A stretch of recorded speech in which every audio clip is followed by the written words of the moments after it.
Isaias.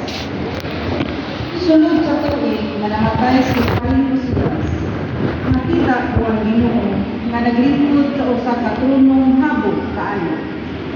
Ug ang iyang bisti nakalupok sa templo. Ibabaw niya nagbarog ang mga serapin. Mayunong kapako ang taksa-taksa kanila. Gitabunan nila ang ilang naong sa duwa nila kapako o ang ilang tiil sa lain nilang duha kapako. O gigamit nila sa paglupad ang duha kapako. Naginanay sila. Balaan, balaan, balaan ang Ginoo nga labing gamhanan. Nalukok ang tibok yuta sa iyang himaya. Ug mitayog ang mga sukaranan sa templo tungod sa kagahog sa ilang tingog. Ug napuno sa aso ang templo. Ug mingon ako, pagkaalawot ko, kay dili ako tapos mo atubang kaniya, kay dautan ang matagpulong nga mugula sa akong mga nabi. Ug nagpuyo taliwala sa mga tao kansang mga pulong dautan. Kay nakita ko ang hari, ang Ginoo nga labing gamhanan. Unya usa ka serapin milupad padulong kanako. Nagdala siya baga na kinuha niya gikan sa halaran. Ipaghila niya ang akong abil ug ningon siya, nakatandog kini sa imong abil, wala kanay sala. Gipasaylo na ikaw. Unya nabati ko ang tingog sa Ginoo nga nag-ingon, kinsa may akong ipadala o kinsa man ang muadto alang kanamo. Unya ningon ako, ania ako, subua ako. Ang pulong sa Ginoo. Sa tumagang sa mga anghel, awiton ko nimo mga patay, O Ginoo. Sa tumagang sa mga anghel, awiton ko ang imong patay, O Ginoo. Pasalamatan ko ikaw, Ginoo, sa tibok kong kasing-kasing.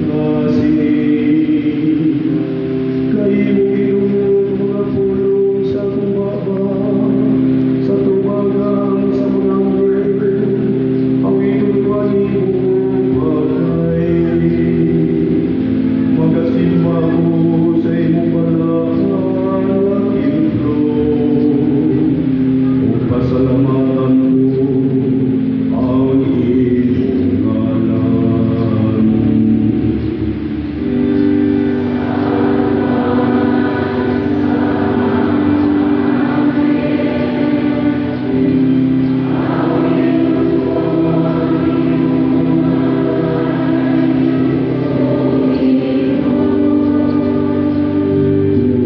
Sa iyong kaluoy, o iyong kamanghuran,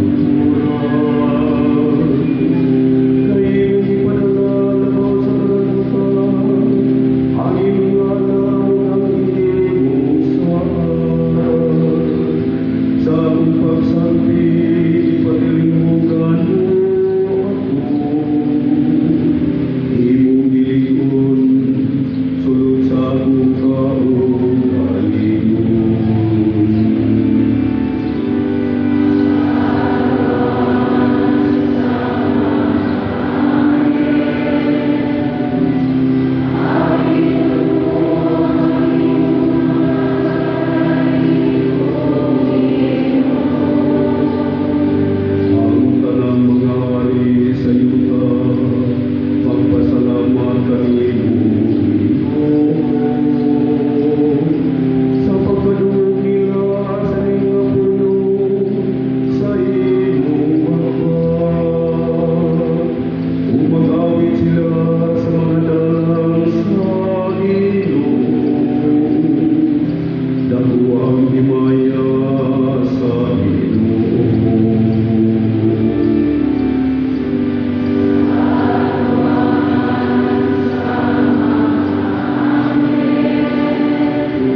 San Pablo ngadto sa taga Corinto.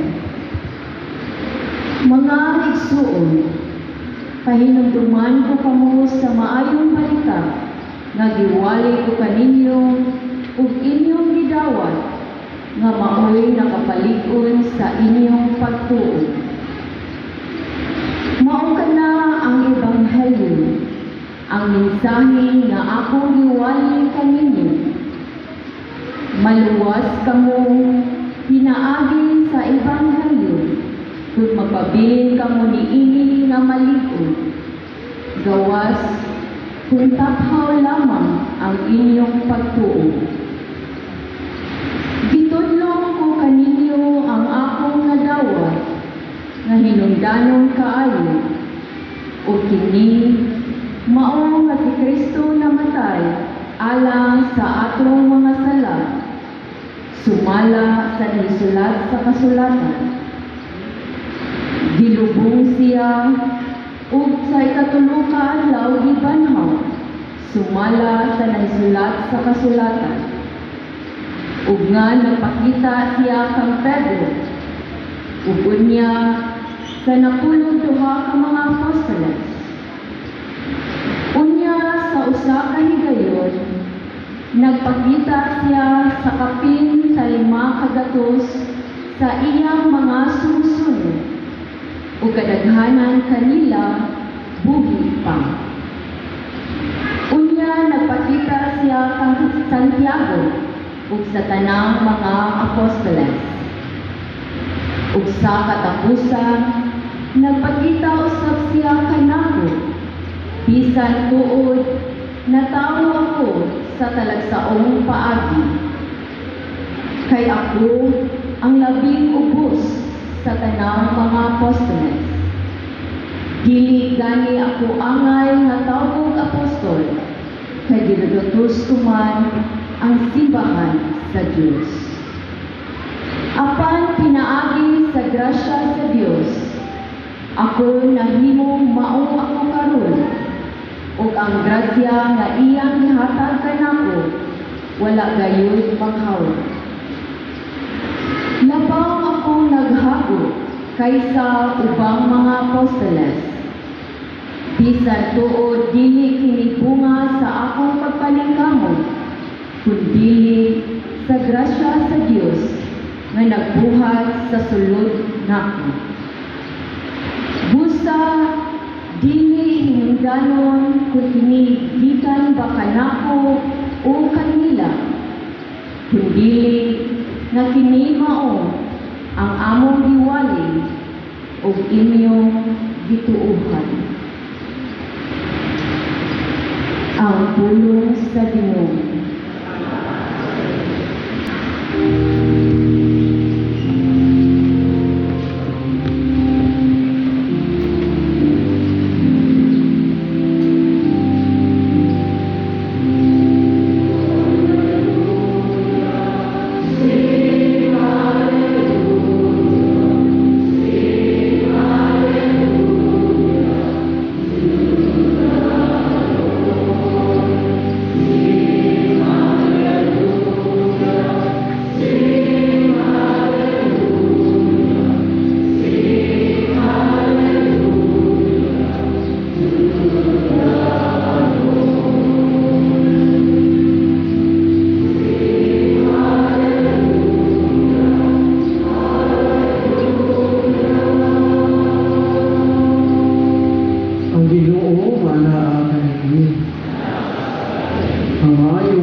Sumala ni San Lucas.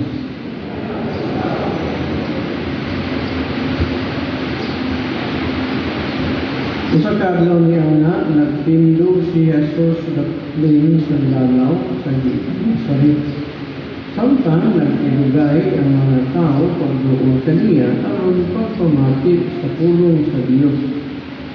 Dito sa Lapyahan, nakita niya ang duha kasakayan, ang mga gibiyaan sa mga mananagat. Kay lagi nagwaswas man sila sa ilang mga pukot. Niluan si Jesus sa usa niining sakayan, nga iyan ni Simon o gihangyo niya si Simon sa pagtulod niini ug yutay ngadto sa tubig. Muna, nilingkod si Jesus sa sakayan o gitudloan niya ang mga tao. Sa nakahuman na siya sulti, giingan niya si Simon, "Kalawag kamo o itaktak ang inyong mga pukot aron makakuha kamo." Si Simon isubad, "Magtutudlo, naghago kami sa tibuok gabi o wala kami nagkuha. Apan kay nagsubo ka man, akong itaktak ang mga pukot." Ilang itaktak ang mga pukot o kilabihan kadaghan isda na ilang nakuha. Na tungod niini ang ilang mga pukot hapit na magisi. Busa, gikamay nila ang ilang mga kaunggan dito sa laing sakayan aron moduol o motabang kanila. Nanool ang ilang mga kauban o ilang gitulok pag-ayo sa isda ang duha sa sakayan. Na tungod niini hapit na sila malulod. Pagkakita ni Simon Pedro sa nahitabo, niluhod siya sa tubangan ni Jesus ug miingon, "Palayo ka nako, Ginoo, kay makasasala ako." Natingala siya kung ang iyang mga tundok na kauban sa kadaghan sa isda na ilang nakuha. Natingala usab sila si Santiago o si Juan, ang mga anak ni Zebedeo. Ngunit niingon si Jesus kang Simon, "Ayaw kahadlok. Sukad karon, managat ka na og mga tao." O gidahik nila ang mga sakayan o gibiyaan ang tanan o nisunod sila ang Jesus. Mga igsoon, ang maayong balita sa atong kaluwasan.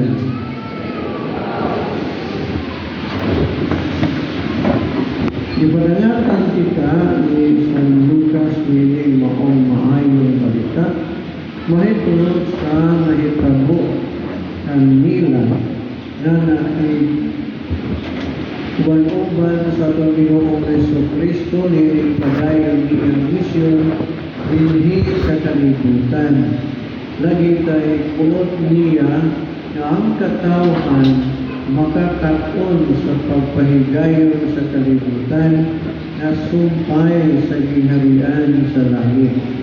Hinihitabuan, gipanangatan niya ni San Lucas na ang ato ang Ginoo nagapahigayon sa mga panig-ingnan na angay kapunan sa mga apostoles aron na madali ang pagkahimo sa kalibutan na sumpay sa ginharian sa langit. Kaya lagi ang langit anaan naman sila sa panaghiligog paay. Ang matang persona sa Santissima Trinidad nagkahinigugmaay na sila. Kung tungod ganini, ang matapos nagmakiangayon sa usang-usa. Aron man nga mabatunan nila ang kalinaw. Ibosa na ang buot ipabuhat sa atong Ginoong Jesucristo nanhi sa kalibutan. Muna na iniinigayon na napahigayon siya o panig-ingnan sa mga apostoles na makapahigayon sila o kaangayan, makapahigayon sila sa diwa sa paghigugmaay.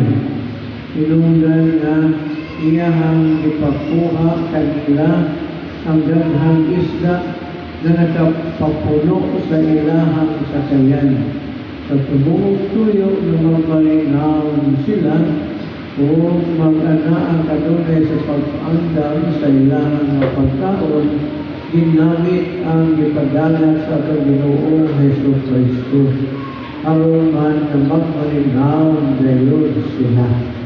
Sumunod mga kaigsunan, ang ipahigayon sa atong Ginoong Hesus Kristo sa tubong tuyo na makaambit ang iyahang mga apostoles kung makay mapahigayon pag-una sa mga hiyas sa gingharian sa langit na mao ang paghigugmaay, ang kaanglayan ug ang kalinaw.